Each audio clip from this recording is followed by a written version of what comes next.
Bienvenidos a Barra de Búsqueda, un video podcast para navegar el universo de la información académica.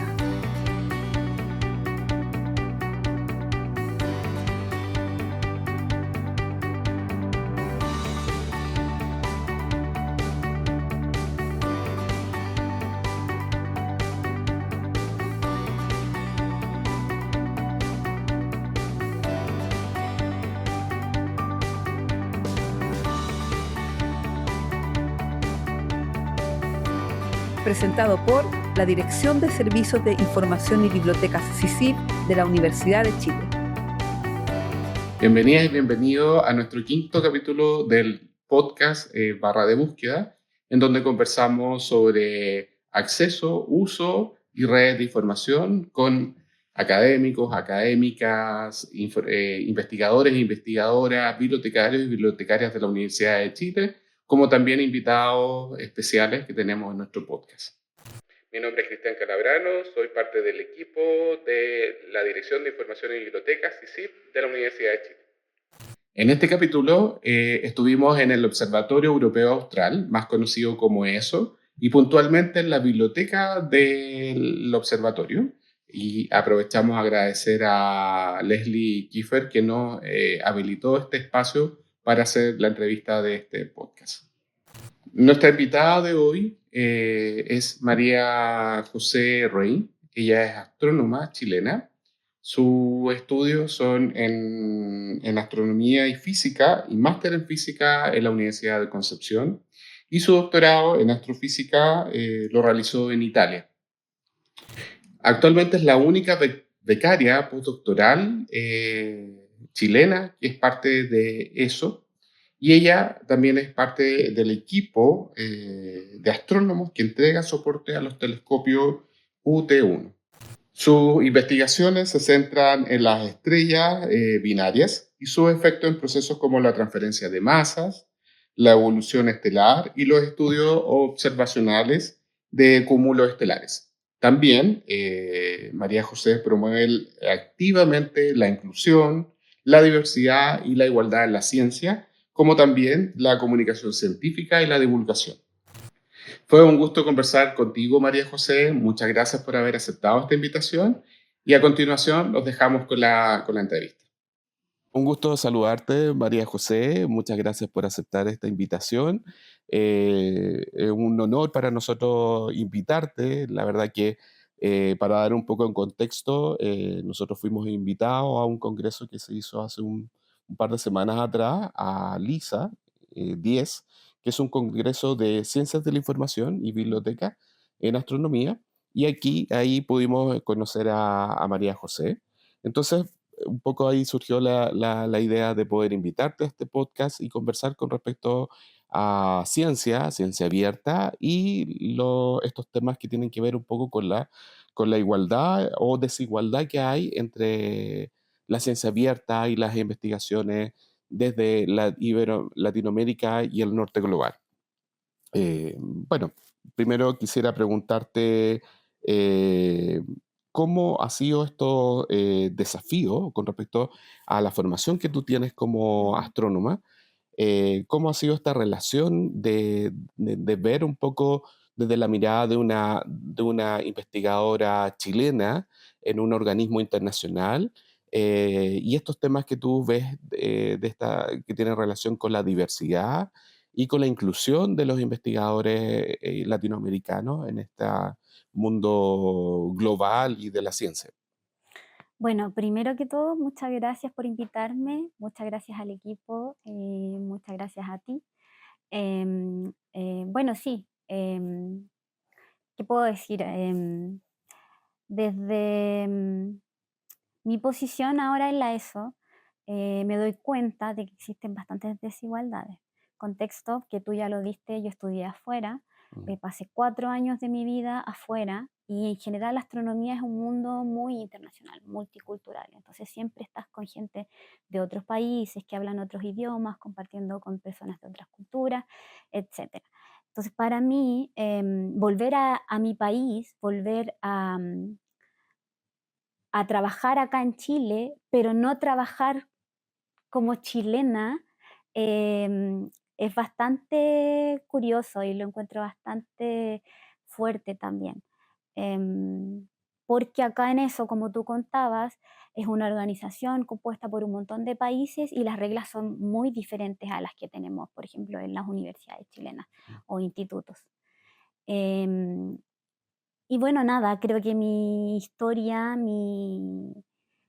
quién soy, mi origen mismo, me llevó también a mi participación, mi interés en promover equidad, diversidad en la comunidad científica chilena. Y también en el acceso de datos libres para todos, ¿no? Ujú.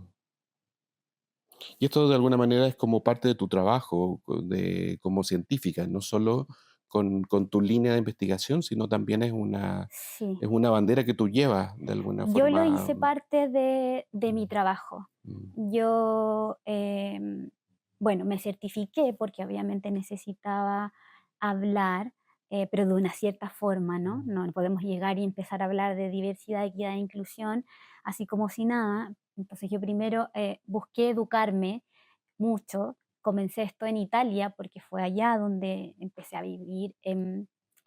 No quiero nombrar discriminación, pero una cierta diferencia en cómo nos trataban a mí por ser latina y a las demás mm, personas por venir desde el centro de Europa, digamos. Entonces desde ahí comencé muy estudiosa, comencé a leer, comencé a participar en workshop, en conferencias y después llegué acá, me certifiqué como mentora. Y bueno, sí, mi camino es más o menos así. ujú, Y hoy en día me dedico bastante a eso, ocupo gran parte de mi trabajo o de mi día laboral en justamente esto, ayudar a promover, generar visibilidad, intentar construir yo misma un modelo, un role model, ujú, para que otras niñas que vienen al igual que yo desde un pueblo muy pequeño en el sur puedan ver que realmente se puede vivir como una investigadora ujú, siendo mujer primero y viniendo desde lugares muy donde la ciencia prácticamente no llega. ujú. Y con respecto a eso último, ¿cuál crees tú que han sido las trabas principales que te has encontrado en este camino? Algo comentabas que en tu doctorado pudiste darte cuenta de algunos puntos en específico, pero en la práctica, ya como astrónoma, como postdoctoral, como becaria en eso, ¿cuáles serían esas trabas que tú ves de manera no solo personales o profesionales, sino más bien en el entorno científico chileno? Bueno, em, en astronomía hemos avanzado un montón en diversidad, Mm, equidad e inclusión, mucho. Pero aún falta, porque tú todavía ves que cuando hablas de un PI, una persona que lidera un proyecto, así como le llamamos, eh, inmediatamente la persona asume que es un hombre, por ejemplo, mm, y que viene desde afuera, ¿no? No asumen inmediatamente que es un chileno ni que es una mujer. Y eso, bueno, yo lo vivo en mi día a día, ¿no? Siento la necesidad y me pasa mucho que tengo que visibilizar mi trabajo y de alguna forma justificarlo más que si un hombre lo estuviese haciendo, o ¿no? sea, sientes que tienes como una doble carga Exacto. en... Y yo creo que le pasa a la mayoría de las mujeres y también a las personas que vienen de grupos subrepresentados también. mm. Ahora, respecto a tu línea de investigación, eh, además de estas limitantes que tú estás mencionando, como este doble esfuerzo para poder, que me imagino de buscar que se valore tu trabajo, que se valore tus investigaciones, también en contexto general siempre se ha escuchado de que hay ciertas desigualdades de la ciencia, de los investigadores chilenos versus los otros investigadores y de alguna forma la astronomía es un reflejo bastante claro. O sea, Chile es un país privilegiado para la astronomía, pero la misma comunidad de astrónomos en Chile manifiestan estas desigualdades que otros son los que aprovechan esto y no los locales de alguna forma.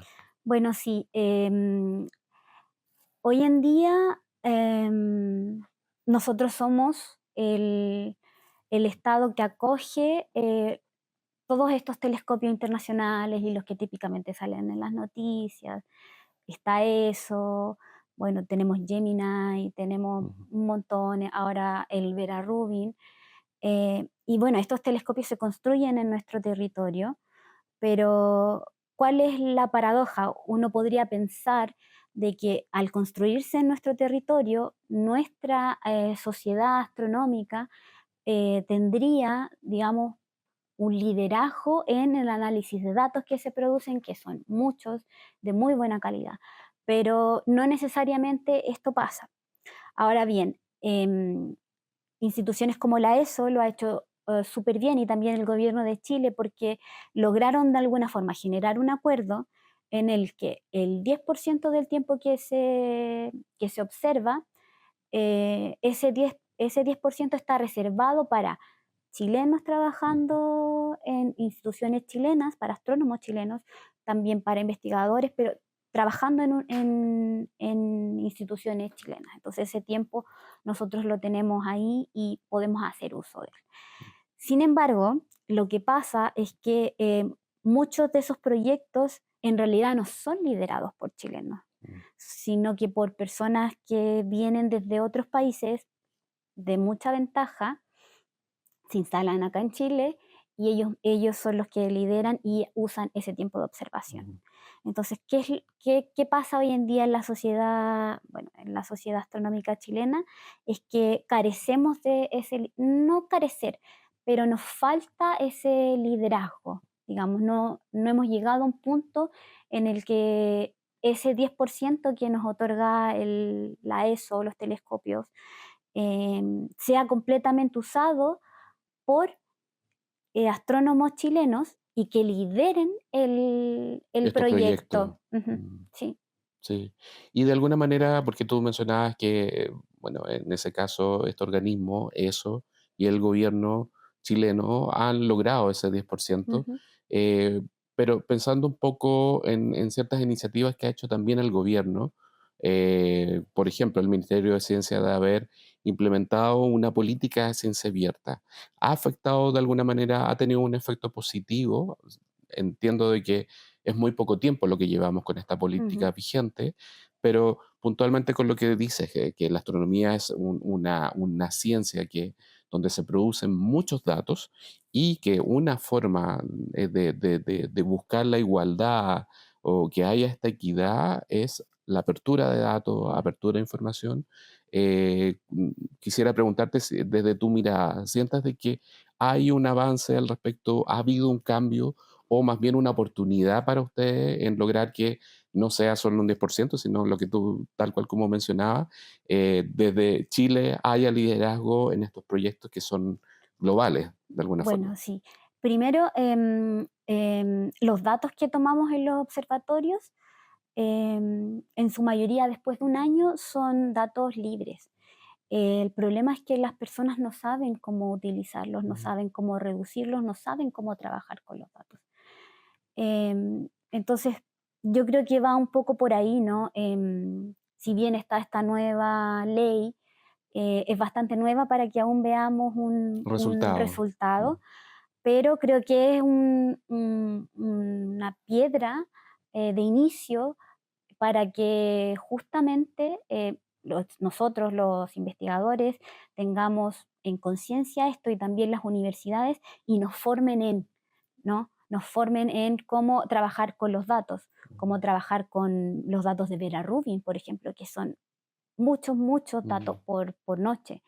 Entonces siento que partiendo desde ahí es muy bueno para la sociedad chilena, porque eso nos va a permitir, como te comentaba, tener entrenamientos, aprender cómo trabajar con los datos, pero también contratar personas que se especialicen en el archivo de estos datos y que hagan el acceso a ellos mucho más amigable desde el punto de un usuario, ¿no? Mm. Y eso, sobre lo último, Sí. porque también hay una responsabilidad, tú también como en este rol de divulgadora de la ciencia, que estos datos y toda esta información que se produce también de alguna forma no solo quede en la comunidad científica, sino también de que pueda ser compartido con la ciudadanía, que haya cierta gobernanza respecto a que estos datos puedan ser compartidos por todos, puedan ser entendidos por todos de alguna forma.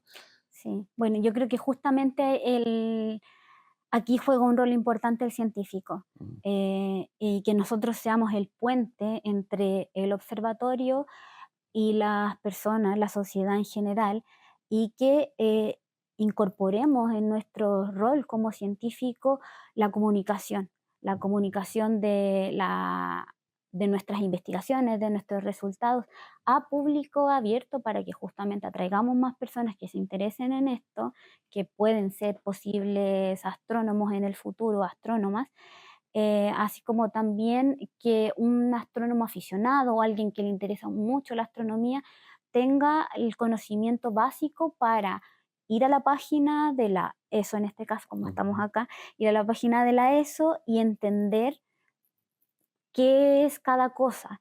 Y lo otro también es el tema idiomático. Necesitamos hoy en día que los observatorios de alguna forma logren comunicar de forma más efectiva en español, en el idioma mm. que hablamos acá, qué es lo que se está haciendo, la ciencia que estamos haciendo, qué es lo que podemos lograr, dónde podemos ir y buscar información. Creo que en eso estamos careciendo un poco. Sí, y bueno, te recordaba, porque María José hizo una presentación en el Congreso de LISA 10 y tú hablabas un poco de eso, de esa Ujú, desigualdad que tienen los investigadores y mencionabas un punto sobre el idioma, ujú, porque claro, todos sabemos que el idioma oficial de la ciencia es el inglés, ujú. pero eso a veces tiene ciertas limitantes, si bien es aceptado y hace mucho tiempo que se publica mayoritariamente en inglés, tiene como su lado B, y tú planteabas eso, que de alguna forma no solo para la ciudadanía limitaba ese acceso, sino también para los investigadores Ujú. latinoamericanos. Sí, Ese era un impedimento al idioma para no comunicar, que limitaba comunicar de más forma, más aunque pueda efectivo. ser abierta, el idioma era una limitante. Sí, bueno, eso es un tema que lleva años en la palestra. Sí, bueno, lo que yo presentaba en LISA era el proceso desde que tú obtienes tus datos hasta el proceso de publicación de estos datos, Exacto. todo el proceso que tú como investigador tienes que Este seguir. ciclo Es de un ciclo en investigación el que fondo, realiza. sí. Mm, Y en ese ciclo comparaba una persona que es hablante nativo, que habla inglés desde nacimiento, y otra persona que lo aprendió en el camino o justamente por la carrera, no por mm, astronomía. Em, y lo que quería mostrar de una forma bien visual es todo lo que tenemos que enfrentar nosotros, que es una carga extra como hablantes no nativos, al momento de terminar mm, ese ciclo de investigación, partiendo porque nosotros tenemos que recurrir generalmente a otras personas o ayuda externa que revise desde nuestras propuestas de observatorio hasta el primer draft del manuscrito y etcétera. Y para qué decir cuando vas a una conferencia, mm, porque todo se transmite en inglés, es verdad, pero para una persona que lo aprendió desde adulto o que no es su idioma de primario, origen. inicial, el Mm, origen, claro, es, esto se transforma en una carga extra porque tienes que, y en mi caso, lo voy a decir en mi caso, tú tienes que primero preparar las diapositivas en inglés, por supuesto. Después yo genero un, un, ¿cómo decir? Un borrador de qué es lo que voy a decir, después lo tengo que practicar y etcétera, etcétera. mm, Bueno, hay personas que se le da eso mucho más naturalmente, pero eso yo mostraba ahí que eso también a veces limita a los mm, investigadores latinoamericanos por miedo a que no se le entienda o por medio a sentirse inferiores o qué sé yo, a que no vayan y presenten sus resultados, no tengan la misma personalidad que una persona cuyo lenguaje nativo es el inglés, por Sí, ejemplo, sí. o que lo aprendió desde pequeño y fue bilingüe desde pequeño. Mm. Bueno, una cosa que a mí me quedó mucho esa presentación, que tú fuiste muy gráfica, porque literalmente mostrabas una carrera, una, un, donde tenías a dos competidores, que era el competidor Sí, investigador del norte global nativo de habla inglesa versus el investigador investigadora latina.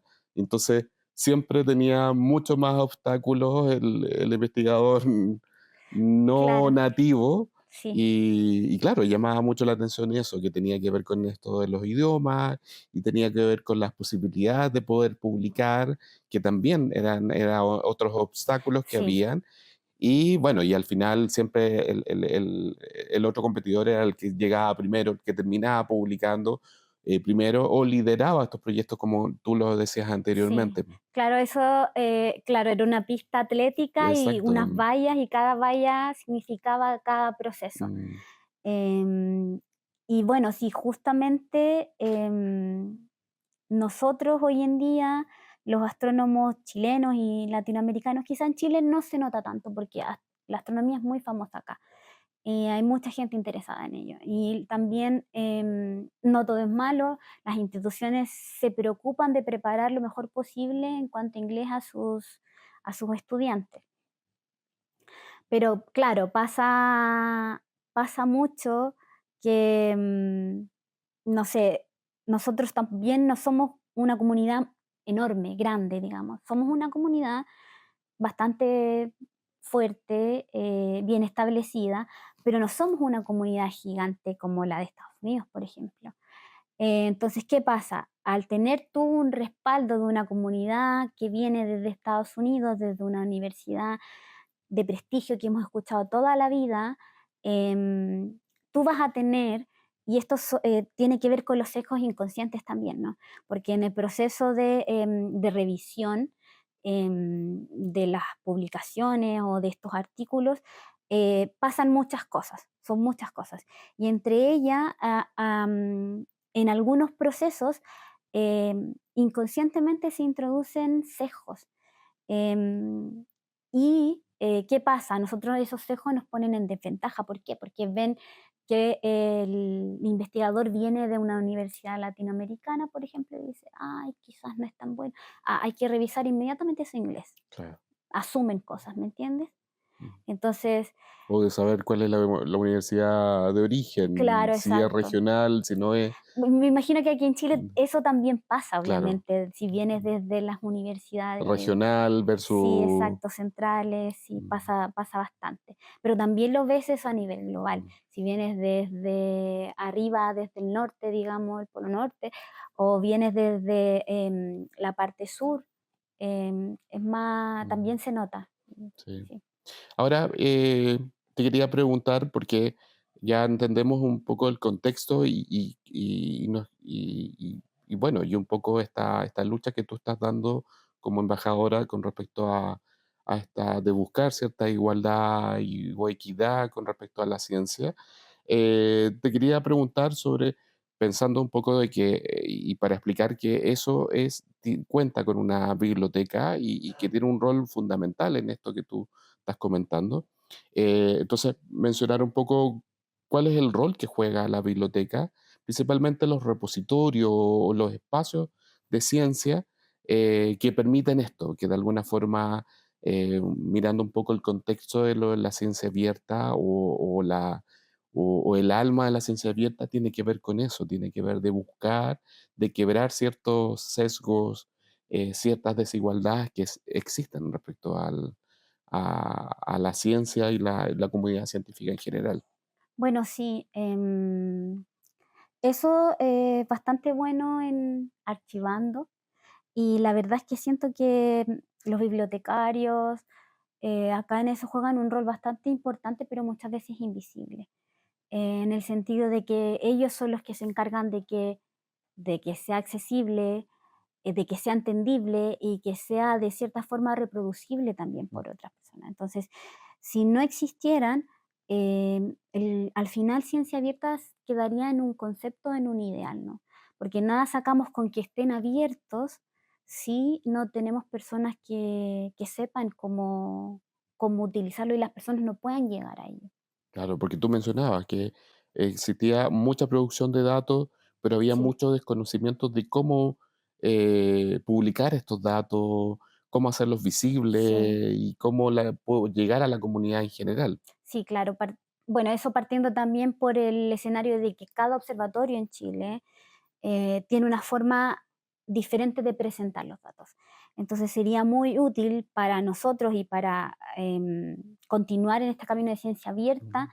que esos datos de alguna forma sean homogeneizados, ¿no? Como ya sabemos que, no sé, por ejemplo, nosotros tenemos tablas de datos y saber que todo el mundo sepa que la primera columna, por ejemplo, va a ser, la primera y la segunda van a ser la posición del objeto en el cielo, ¿no?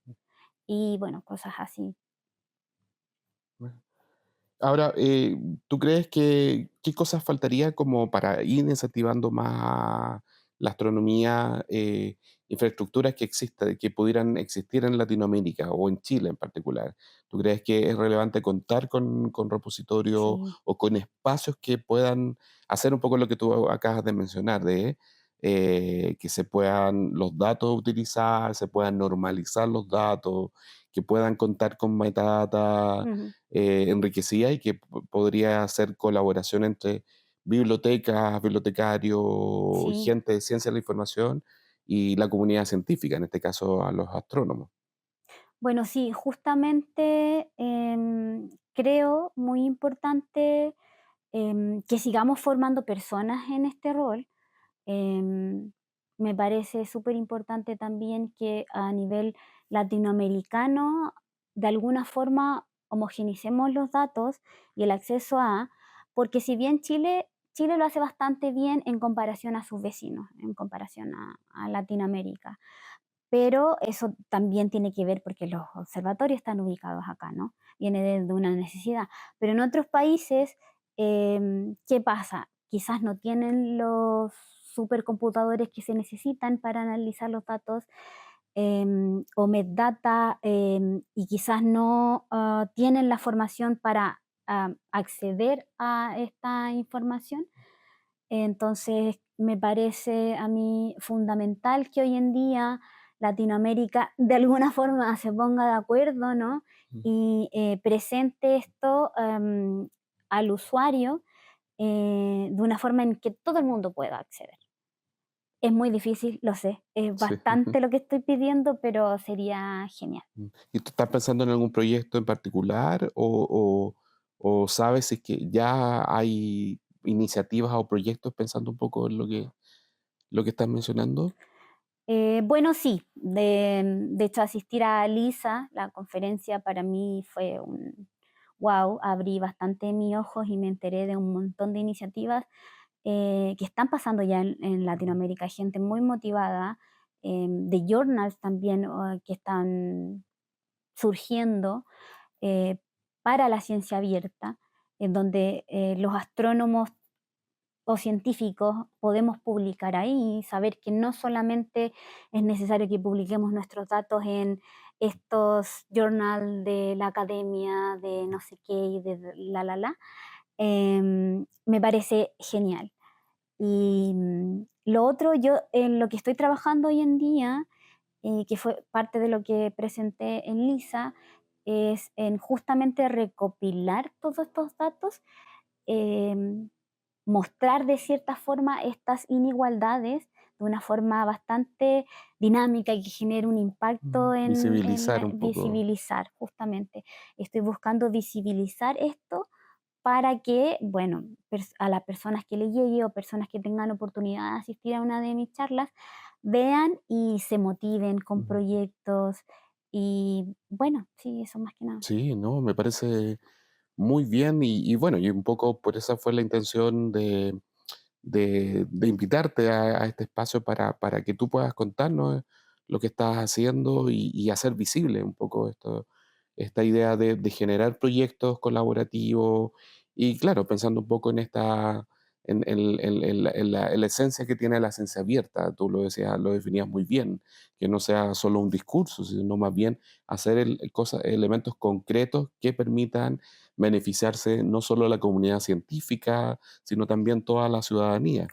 Así Justamente. que me parece súper bien. Bueno, para ir terminando, la verdad que ha sido muy interesante.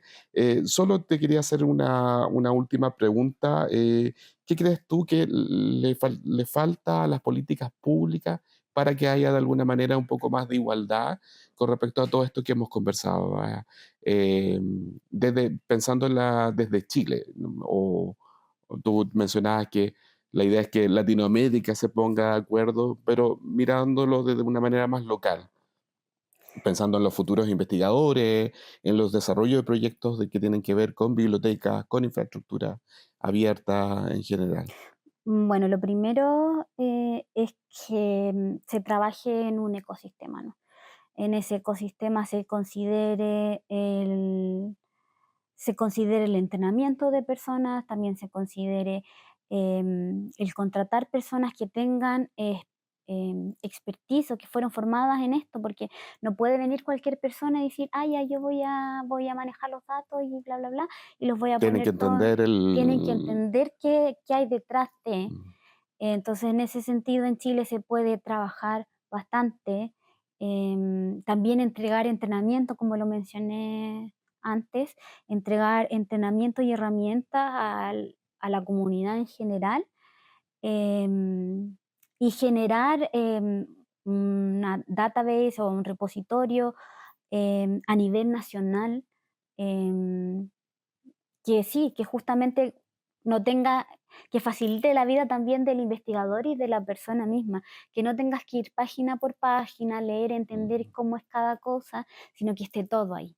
¿Me entiendes? sí, Sí, sí, que sea muy accesible no solo en el contenido, sino también en el uso. claro. Y sea pensando no solo en alguien en particular, sino más bien en todo este Sí, universo. claro, y que los datos también de cierta forma puedan ser reutilizados, en el sentido de que un investigador utilizó un dato para Mm, hacer cierto estudio, pero no le interesaba otra cosa más, mientras que otro tomó esos mismos datos y los utilizó con su técnica, con su método y sacó datos completamente nuevos de un archivo que llevaba 10, no sé, 15 años guardado ahí, ¿me ujú, entiendes? Entonces sí. sí, eso sería hermoso. No, y bueno, hay que destacar que la comunidad de astrónomos tiene la particularidad, y en ese sentido es algo destacado, de que sí se trabaja muy Sí, colaborativamente y existe esta, este compromiso con respecto a la ciencia abierta versus otras disciplinas que más bien son un poco más cerradas o más complejos. Cuesta más compartir claro, datos. sí, Aquí justamente. está la ventaja de que existe esta, no sé si esta responsabilidad del compartirlo con otros, los datos no solo quedan ahí como en un archivo en específico, sino más bien se comparte a la comunidad en general. Bueno, sí, en astronomía se enseña mucho eso, la colaboración. Creo que nadie sobrevive hoy en día sin colaboración. No, no es factible ya. Tú necesitas personas porque nadie sabe todo. Mm, Nadie sabe cómo manejar todas las técnicas astronómicas, cómo funcionan todos los instrumentos, tanto acá en la Tierra, ¿no? Como también los espaciales que tenemos hoy en día. Entonces, siempre se promueve con la mm. colaboración. Y no, me parece genial, la verdad. Muchas gracias por la invitación y estoy muy feliz de que hoy día me tengan aquí. No, no, de nada. Bueno, para ir cerrando, Ujú. y también nuevamente agradecerte, María José, por aceptar esta invitación. Ha sido una conversación bastante enriquecedora y sabemos que el público que nos va a ver en este podcast o sea, de alguna forma tú ya estás entregando cierta semilla y cierto mensaje que tiene que ver un poco con esta responsabilidad que tú has asumido de llevar adelante la ciencia de una forma mucho más, no solo abierta, sino también equitativa e igual para todo. Pero antes de cerrar este Sí, capítulo, aquí nos vamos a saltar de nuestro tema a unas preguntas, a un espacio un poco más relajado, que se llama A un clic, una pregunta a un clic, y te voy a hacer dos preguntas ya, y que tú me respondas lo primero que te venga a la mente. ya. ¿Ya? Así son muy simples, nada complejo. Eh, ¿Algún libro o artículo que tú nos puedas recomendar? ¿Ya? Y que pueda ser como para la audiencia algo interesante que te haya marcado, o sea, lo que sea, no necesariamente tiene que ser de astronomía, sino más bien literatura o alguna novela en particular que te haya hecho sentido y que también tenga un poco relación con lo que hemos conversado. Em, Qué bueno que me preguntaste eso, porque hace poco estuve grabando justamente recomendaciones de libros y uno de los libros que más me gustó, que me llamó la atención y que encontré súper didáctico, no recuerdo bien el nombre ahora, pero es de unas astrónomas. ¿Y qué es lo que hacen ellas? Relacionan galaxias, objetos en el cielo con animales que existen en el mar. Entonces, por ejemplo, nosotros tenemos unas galaxias, observamos unas galaxias que se llaman galaxias jellyfish, que son como una medusa, ¿no? Y es fácil relacionarlo con objetos o con cosas que realmente existen, porque a veces la Mm, astronomía se sale mucho de eso, queda mucho en tu imaginación, o sea, claro. nunca vas a ver cómo se forma un planeta, porque O esas no es fácil de identificarlo son inmediato. escalas enormes Mm, de tiempo, entonces nunca vas a vivir para ver la formación de un planeta. Pero ellas lo llevan como algo que ya existe, que ya está y es muy bonito, es muy gráfico, realmente es hermoso. No recuerdo el nombre, es no algo importa. Lo como, vamos a buscar ya, y lo vamos a colocar ahí sí, porque para... sí, sí, sí, lo recomiendo, es para toda edad y es realmente muy lindo y enriquecedor la forma en que las autoras explican y llevan todo a un concepto muy entendible, muy básico, me encantó. Qué bueno, buena recomendación. La segunda pregunta, ¿impreso o digital? Oh, eh, digital, ¿Sí? ¿Te gusta más digital?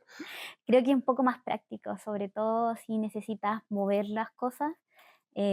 La vida de nosotros es movernos, movilizarnos por todas partes del Mm, mundo.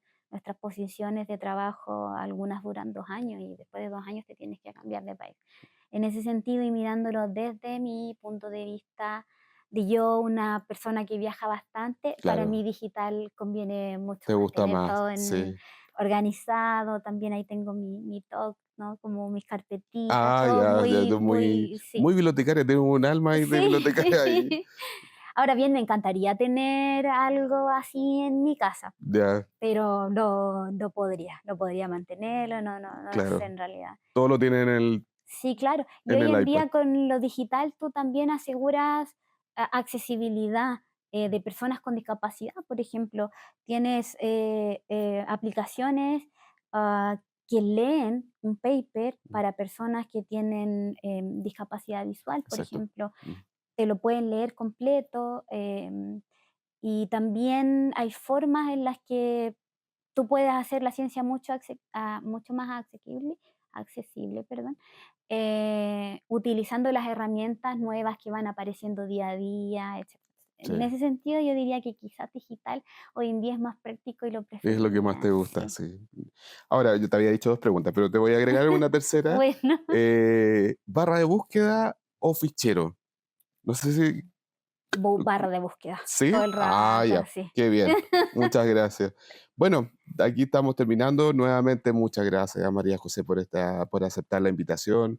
Ha sido en verdad una muy buena conversación y sabemos que esto va a tener una repercusión positiva. Así Ah, que mucha suerte, éxito en todos los proyectos que estás realizando, tu instancia aquí en la ESO y todos los proyectos que vienen a futuro. Así que muchas gracias y mucho éxito en eso.